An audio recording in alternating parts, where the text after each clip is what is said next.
ಎಲ್ಲರಿಗೂ ನಮಸ್ಕಾರ ಆತ್ಮೀಯರೇ. ಇವತ್ತು ಪುಸ್ತಕದ ಪುಟಗಳು ಮತ್ತು ಮೊಬೈಲ್ ಸ್ಕ್ರೀನ್ ಎನ್ನುವ ವಿಷಯದ ಕುರಿತು ಚರ್ಚಿಸೋಣ.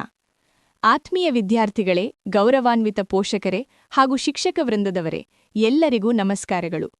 ಇಂದು ನಾನು ನಿಮ್ಮ ಮುಂದೆ ಒಂದು ಸಣ್ಣ ಪ್ರಶ್ನೆಯೆನ್ನಲು ಬಂದಿದ್ದೇನೆ.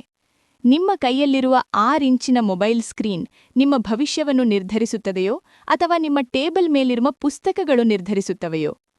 ನಾನು ಕಳೆದ 16 ವರ್ಷಗಳಿಂದ ಶಿಕ್ಷಕನಾಗಿ, ತರಬೇತುದಾರನಾಗಿ ಸಾವಿರಾರು ವಿದ್ಯಾರ್ಥಿಗಳನ್ನು ಹತ್ತಿರದಿಂದ ನೋಡಿದ್ದೇನೆ.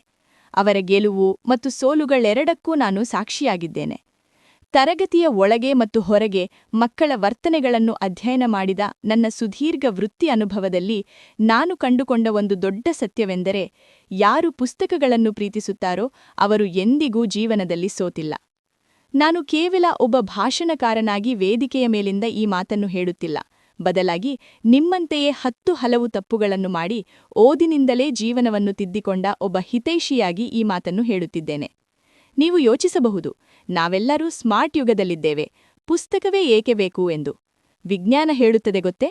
ಇತ್ತೀಚಿನ ಒಂದು ಮಾನಸಿಕ ಅಧ್ಯಯನದ ಪ್ರಕಾರ ದಿನಕ್ಕೆ ಕೇವಲ 20 ನಿಮಿಷ ಪುಸ್ತಕ ಓದುವ ವಿದ್ಯಾರ್ಥಿಗಳ ಶಬ್ದ ಭಂಡಾರ ಮತ್ತು ಗ್ರಹಣ ಸಾಮರ್ಥ್ಯ ಕೇವಲ ವಿಡಿಯೋ ನೋಡುವ ವಿದ್ಯಾರ್ಥಿಗಳಿಗಿಂತ 68% ಹೆಚ್ಚಿರುತ್ತದೆ.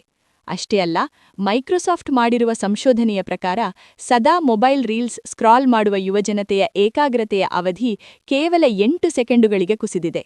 ಅಂದರೆ ಬಂಗಾರದ ಮೀನಿನ ಏಕಾಗ್ರತೆಗಿಂತ ನಮ್ಮ ಏಕಾಗ್ರತೆ ಕಡಿಮೆಯಾಗಿದೆ. ಇದು ಲೆಕ್ಕಾಚಾರದ ಸತ್ಯ.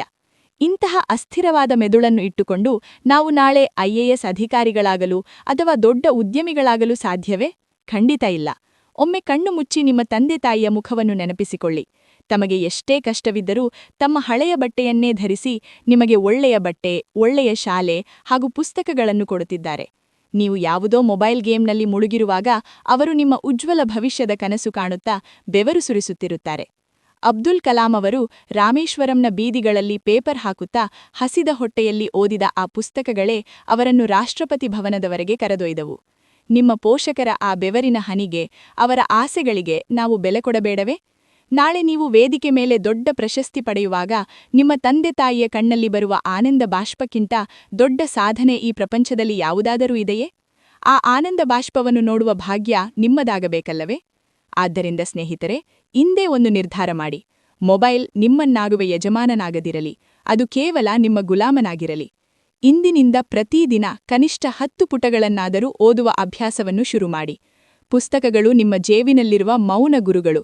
ಅವು ನಿಮ್ಮ ಕೈ ಹಿಡಿಯಲಿ, ನಿಮ್ಮ ಭವಿಷ್ಯ ಬೆಳಗಲಿ. ಧನ್ಯವಾದಗಳು.